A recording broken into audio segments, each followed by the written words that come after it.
قربان علی نے سندری کو جس کمرے میں قید کر کے رکھا ہوا ہوتا ہے اس کمرے کا دروازہ اچانک سے کھلتا ہے۔ سندری دروازہ کھلتے دیکھ کر بہت زیادہ خوش ہو جاتی ہے اور سمجھتی ہے کہ غلام اس کو بچانے کے لیے آخر آ ہی گیا ہے۔ لیکن سندری کی ہوش تب اڑتے ہیں جب وہ دیکھتی ہے کہ دروازے سے جو داخل ہو رہا ہوتا ہے وہ غلام نہیں بلکہ بادشاہ ہے۔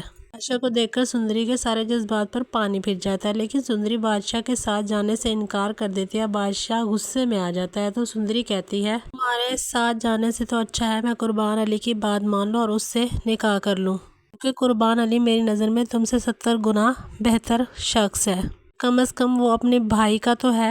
ایسا شخص جو اپنے بھائیوں جیسے دوست کا نہ ہو سکا تو میرا کیا ہوگا۔ یہ سن کر بادشاہ کے پیروں تلے سے زمین نکل جاتی ہے۔ بادشاہ کہتا ہے کہ قربان علی کیسے کر سکتا ہے تم سے نکاح، میں بھی دیکھتا ہوں وہ کیسے یہ نکاح کرتا ہے اور یہ شادی کیسے ہوتی ہے۔ سندری روتے ہوئے کہتی ہے، وہ یہ سب میری ماں سے بدلہ لینے کے لیے کر رہا ہوتا ہے، تم چاہو تو مجھے اس سے بچا سکتے ہو لیکن میں تم سے پھر بھی نکاح نہیں کروں گی، میں غلام کی ہوں اور غلام کی ہی رہوں گی۔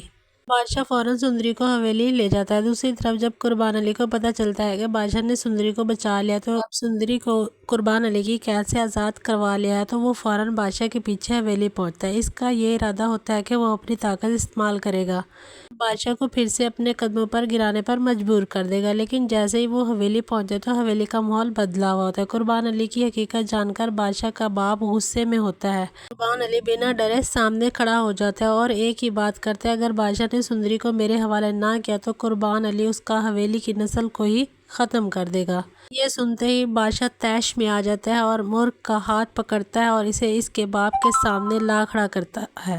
ایک ہی بات کرتا ہے کہ اگر تم اپنی بیٹی کا گھر بستے ہوئے دیکھنا چاہتے ہو تو سندری کو میرے حوالے ہی رہنے دو اور الٹے پاؤں واپس مڑ جاؤ، ورنہ طاقت ہمارے پاس بھی ہے، میں تمہاری سوچ سے بھی بڑھ کر تمہیں جواب دوں گا۔ میں اب رشتوں کا لحاظ بھول چکا ہوں، مجھے مزید غصہ نہ دلاؤ، لیکن میں کوئی بے وقوف نہیں، میں تمہیں سیاست سے جواب دوں گا جس طرح تم نے میرے ساتھ سیاست کھیلی ہے۔ قربان علی مجبور ہو جاتا ہے اپنی بیٹی کی وجہ سے۔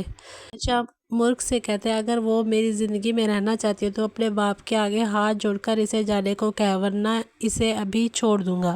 مورخ فوراً اپنے باپ کے سامنے ہاتھ جوڑ لیتی ہے اور کہتی ہے، وہ بادشاہ سے محبت کرتے ہیں، پلیز آپ یہاں سے چلے جائیں۔ قربان علی مجبور ہو جاتا ہے اپنی بیٹی کے ہاتھوں، لیکن جیسے ہی وہ واپس آتا ہے تو پھر سے اس کا شیطانی دماغ کام کرنے لگتا ہے۔ اسے یاد آتا ہے کہ غلام تو اسی کے قبضے میں ہے اور کیوں نہ غلام کو استعمال کر کے وہ فوراً اپنے آدمیوں سے کہتا ہے، غلام کو آزاد کر دو۔ غلام غصے میں ہوتا ہے، اسے سندری کے بارے میں علم نہیں ہوتا کہ وہ اب بادشاہ کے پاس ہے۔ قربان علی کہتا ہے، میں تمہیں سندری حاصل کروا سکتا ہوں، میں تمہاری مدد کر سکتا ہوں۔ سندری اس وقت بادشاہ کے جال میں ہے، اگر تم چاہتے ہو کہ میں تمہاری مدد کروں تو میں کر سکتا ہوں۔ غلام قربان علی کے ہاتھوں کے جال میں پھنسنے لگتا ہے، لیکن اس کا سوال ایک ہی ہوتا ہے کہ آخر مجھے قید کیوں کیا تھا۔ قربان علی جھوٹ بولتا ہے، میں نے تمہیں بادشاہ کے جال سے بچایا تھا۔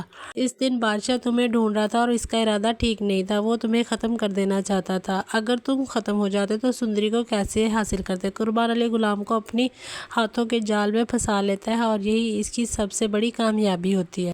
اس سب کے بعد قربان علی دل ہی دل میں بہت خوش ہو رہا ہوتا ہے کہ سانپ بھی مر جائے گا اور لاٹھی بھی نہیں ٹوٹے گی۔ حصے کی چال چل چکا ہوتا ہے اور بیٹھ کر اب تماشا دیکھے گا۔